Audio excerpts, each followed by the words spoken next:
Just a decade ago, HP was the biggest PC vendor in the world, and almost everyone buying a computer was familiar with HP.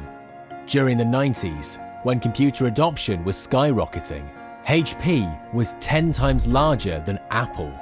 But fast forward to today, and HP is struggling to keep the lights on. During the past few years, the company's workforce has shrunk from nearly 350,000 to just over 50,000. HP of today is a mere shadow of its former self, leaving us wondering, what went wrong? In response to the dwindling personal computer demand, PC maker Hewlett-Packard, also called HP, said that it would lay off as many as 6,000 employees over the next 3 years.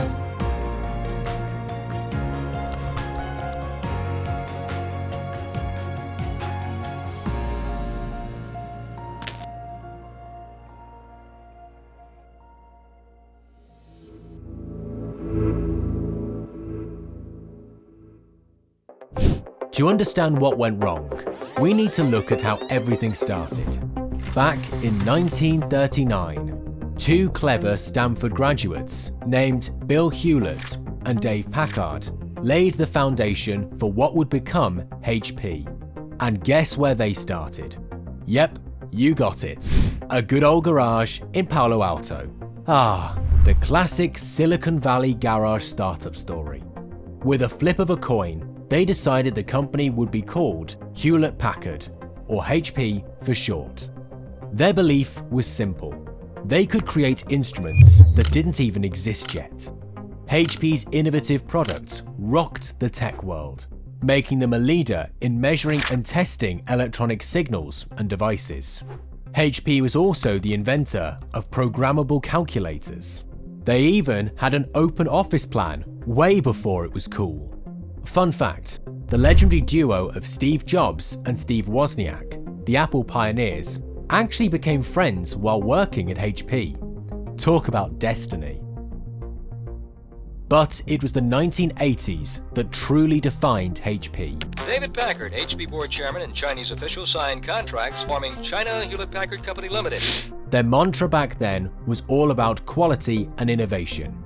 However, after Bill and Dave passed away and Carly Fiorina took over, she substituted quantity for quality, and innovation took a back seat. Some would say she sowed the seed for HP's downfall.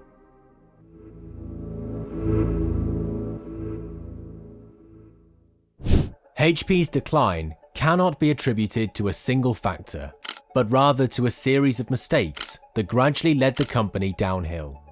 First, there was Carly Fiorina, the CEO with big ambitions.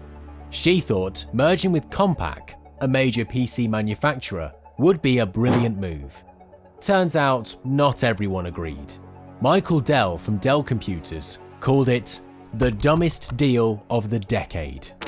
But the merger went ahead anyway, costing HP a whopping $25 billion. Carly's leadership style didn't help either.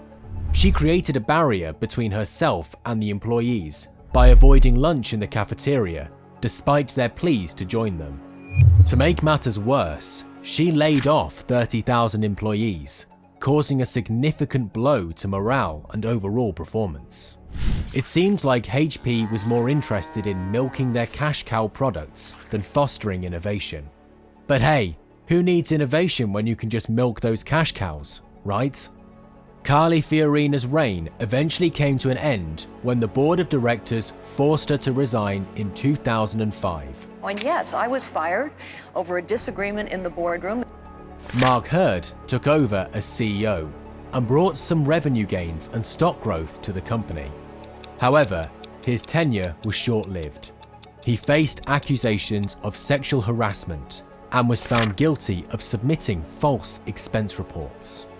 HP's board of directors was dealing with internal strife and power struggles.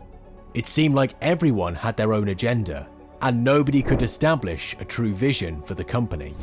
So, they decided to buy companies with vision instead.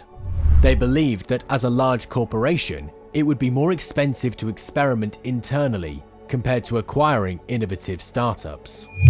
Unfortunately, there were a few problems. The board's inability to make wise acquisitions and integrate them properly led to significant financial losses that had to be written off. Then there was the autonomy fiasco. HP spent a whopping $10 billion to acquire the British software maker, only to realize later that they had been misled about its true value. Companies like Palm, EDS, and Autonomy alone resulted in a staggering $18 billion loss. In a desperate attempt to regain its footing, HP split into two separate companies in 2015, Hewlett-Packard Enterprise and HP Inc. They hoped that focusing on their strengths would bring them success. However, the split resulted in a fall from grace, plummeting from the 20th position to a dismal 61st. Talk about a major setback. Nowadays, when people buy computers, they usually decide between Windows PCs and Macs. If they choose PC, they look for a manufacturer offering the best value for money.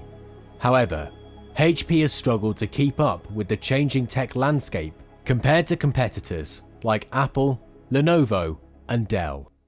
HP's downfall is a cautionary tale of missed opportunities, poor leadership, and a failure to adapt. In technology, change is the only constant. The bottom line, without a miracle, HP is destined for the corporate history archives. That's it for today's video. Thank you for tuning in. See you soon in the next video.